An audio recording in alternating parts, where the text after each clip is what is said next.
Welcome back to Access Anime. I'm Henshin Ikeda, and today I'll be doing the walkthrough and review of Codebreaker Episode 3. Now, if you remember from last episode, we're introduced to a new character who has red hair. His name is Yuki, and he is a Codebreaker. Now, he was also given a mission which we know nothing about, so he is assigned some mission, but we don't know to what or for who. And we also get to know more about Sakura and Ogumi. Ogumi keeps calling Sakura his rare specimen, and I still don't know what he means by that. And in this episode, we still really don't know what he means by it, but he says those exact words, rare specimen, yet again. But let's dive right in to this series. Now, I'll keep my comment and my rating at the end of this clip, so stay tuned. Now, we open up this episode with a battle scene, and I love battle scenes. And we're introduced to 3 new characters.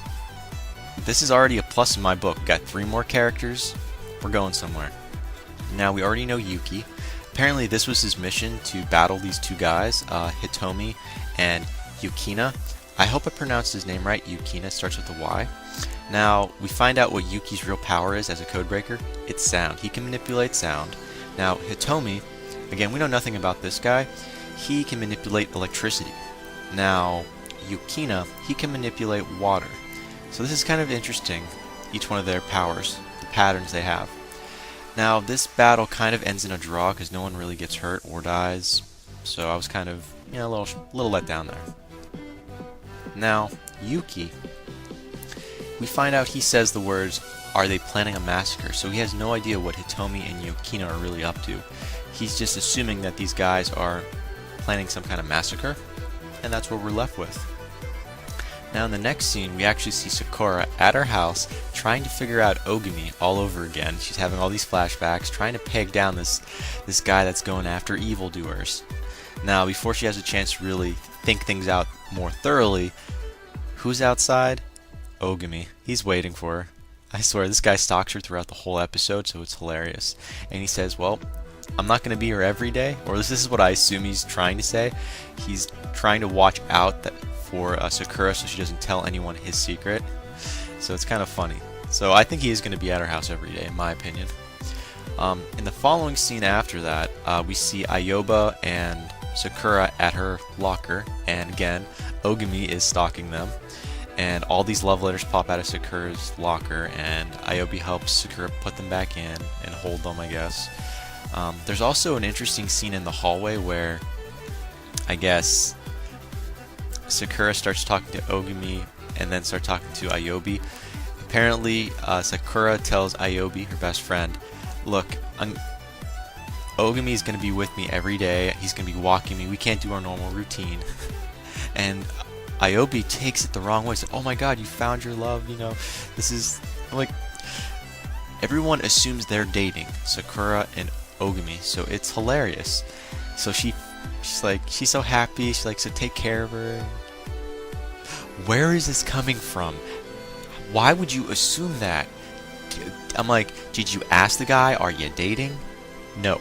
It's just hilarious, I'll be honest. And to make it even more funnier, some guy, random kid that loves Sakura, pops out of nowhere with a kendo stick, is ready to attack Ogumi, and Sakura sees Ogumi ready to light up, his hand's about to turn like blue again, and she stops right in front of him and says, "Don't hurt him." And that definitely sent the wrong signal throughout the whole school that they are most definitely dating. And all the guys are jealous, and it's like, now that set the tone for this episode. That was the climax, in my opinion, of the episode, comedy-wise. But I digress. Let me move on to something a little more interesting. Now we see Ogumi is in his classroom, and his teacher approaches him and says, you've got duties tomorrow. You need to get the arrival logs that are in the student council room. And then she remembered, oh wait, you don't know where the student council room is. So Sakura helps Ogumi outside to find the room. And while they're outside, we're introduced to a new character called Fujiwara, and she starts playing with Sakura's breast. It's hilarious, and she even gives them a name. Her left breast is Mia, and her right breast is Hai. So it's Mii, and Ogumi is like, he's just agreeing with Fujiwara. He's like, I like those names. He's like encouraging her, and Sakura's like just sitting there, taking it. It's like hilarious. I'm sorry. I thought this episode couldn't get even more funnier. It just did. And then eventually, Fujiwara turns to Ogami, and she says, "Wow, we both share the same common interest. I love you." And then she's like, "I've got a secret too." And she takes her glasses off. It's like, "I want to share my secret with you." And one eye is orange, one eye is blue. So that's the weirdest thing she can do is we see her eyes are different colors. And apparently Ogami snaps. He puts his hand on her head, and it looks like he's about to kill her. And then he like notices, "Oh wait, you aren't this person who I think you are." Apparently, the eyes triggered something. Like he's seen these eyes somewhere else. And he apologizes, and Sakura was just like sitting back and like in awe, like, "Okay, what just happened?" And again, we have no idea who this person reminds Ogami of, but we find out in the next scene automatically. It's like as soon as the scene is over, we're taken to a guy called Toki Fujiwara, and his eyes, one orange, one blue, and again the last name is the same as that girl's, Fujiwara. And you see him on a phone, and you hear the words, he has a job with someone. And apparently he's a codebreaker. At least to my knowledge, he is a codebreaker, and he's working with someone. So we don't know who he's going to have a job with, just it's with someone. But we are taken to another scene after that. On the rooftop of the school, we have Ogami on his phone.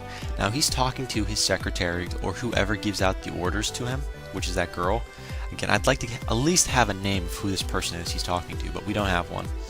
Anyways, she says the words, well, you hear the words, "the key is in the cage." That's a code word for something, that of which we do not know yet. We also find out that Sakura is in the distance listening in, and out of nowhere, Ogami puts his phone away, picks up a basket. It looks like a lunch basket or like, a dinner basket. It's kind of cute, but it's not. It has a puppy inside, and it's for Sakura. I'm like, "Aw." And to make it even more, awe, it's the dog from that female dog that died like an episode ago that belonged to that homeless guy that was murdered. Yeah, he found that dog's little kid, found a little baby dog. It belonged to it. And it like opened up the doors to Sakura, opened up the floodgates per se. She's all emotional, and Ogami wasn't really emotional, but this is another soft side we get to see of him. Now, we also get to see Sakura tagging along with Ogami. Now, I thought it was to his apartment, He opens up the door, he's like, "Yeah, sure, this is my apartment." He opens it up, and he punches the hell out of a guy. So apparently this isn't his apartment. And he takes Sakura along, I guess, on his mission. So it's kind of funny. Anyways, you see it's a Yakuza office. And you see money, drugs, gangsters on one side, and cops. Dirty cops. Now Sakura doesn't know they're dirty yet. But this is what she just starts breaking out laughing and says, "Okay, Ogami, looks like your game's up. There's the cops. Okay, cops, you can take him, There he is." Yeah, no, these are dirty cops. And she doesn't understand that this was Ogami's mission was to kill these guys, I guess. Because Ogami, if you remember from past episodes, he killed all the G-Force members because they were kidnapping people apparently, and they were doing the work of the Yakuza. But now that the G-Force is out, not I said G-Force, the G-Falcons are out. They're no longer alive, they're dead.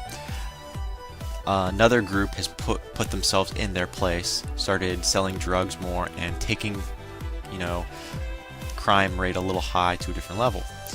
But I digress. Back to what I was saying. These guys are dirty, they're bad, and first things that come out of Ogami's mouth is, "Yeah, I'm gonna pretty much kill you guys." Kill's a strong word in front of a room full of Yakuza, and Ogami boasts that he killed the G-Falcons, which kind of got the leader's attention. So you see this guy come up, and he kind of settles everyone down. It's like, wait, you want a job, kid? The money's good. And you see Ogami, he looks like he's about to join this group. I swear, I was convinced this kid was like here to join the group just to prove something to Sakura. I was that believing it, but that's not really what happens.